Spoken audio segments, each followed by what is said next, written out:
issue with it. And again, all of this, let's be clear, all of these is Snapchat funds, okay? So Snapchat did the whole 24-hour disappearing story situation. And of course, Instagram / Facebook cribbed it. They did their own. Now you have it on Twitter. The whole point from the social media platform's perspective is, let's keep this person on this app for as long as humanly or algorithmically possible. Let's give them all the little features that they love on this platform and that platform. Let's put it all in one place and roll with it.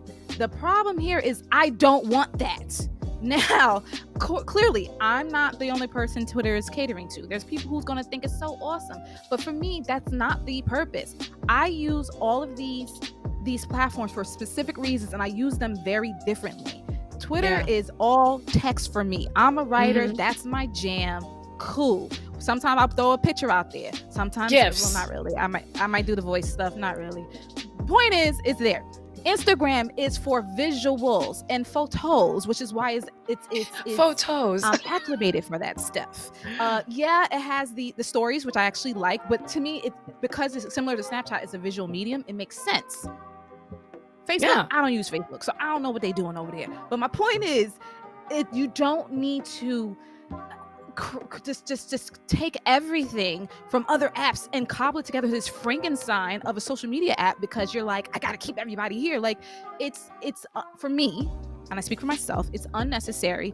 It's absolutely serves no greater value. And really, as of today, the rollout is a shit show because it's buggy, it's laggy. Yeah, it doesn't. It's very buggy. Work. It doesn't work. And I know for like maybe one or two people on like a OnePlus phone or something, it worked for them. But for a lot of people, it's not working. Yeah. And I mean, let me ask you a question. Do you use, like, I use Instagram stories. Do you use Facebook stories? I don't use Facebook, period. Right. Period. That's what I'm saying. So like everybody is trying to. Not even a factor for me. Everybody is trying to use that thing. Like you said, they want people to stay on the app for as long as possible. And I'm assuming that is so that they can sell them something, which means that every single one of those little circles at the top are about to be an ad in about 6 months. Yeah. You ain't got to worry about me. I did my first and last fleet today that said, y'all dead ass about this fleet stuff, huh? The only fleet I did was advertising this show. Which you see, and you're supposed to. And now, let me be clear also. Yes, there's value in it. There's always value in a new tool. You can always use it supplementary to stuff you already have in place. Like if you're, as you, the blurred girl, you have a platform and you have several channels to share your messaging and your information in the show and stuff like that. So yes, it's helpful. Do I want that? No. It's honest. It's too much. It's too much. It's unnecessary. It doesn't, to me, doesn't add more value. It's just you trying to be a Me Too. Like no. Well, there's more Me Too coming because Twitter is rolling out a version of Clubhouse in a few weeks.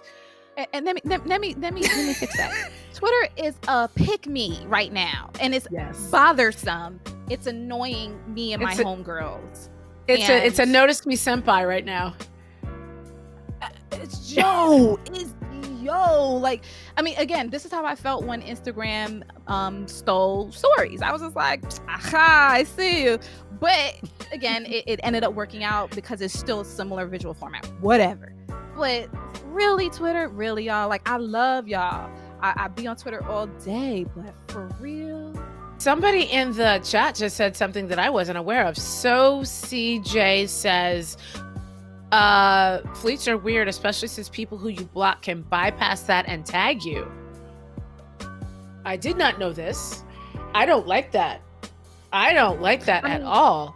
If you think about it, like every control, quote unquote, that Twitter has in place can be bypassed. Like really easy. Like that's true. The feature that lets you only let certain people to respond to a tweet, all someone else got to do is quote tweet it, and that's the end of that. Or not quote tweet it, but they can easily just screenshot it, do whatever they want, at you on it. It is what it is.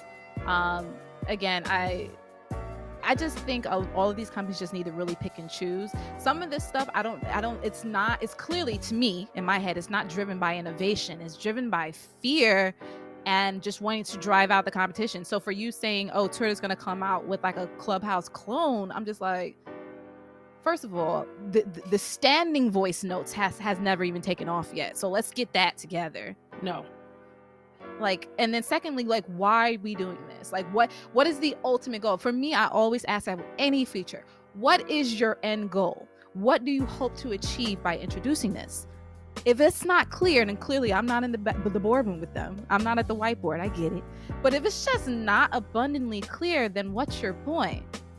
My thing is, why are you giving me one other feature and I still can't edit my tweets?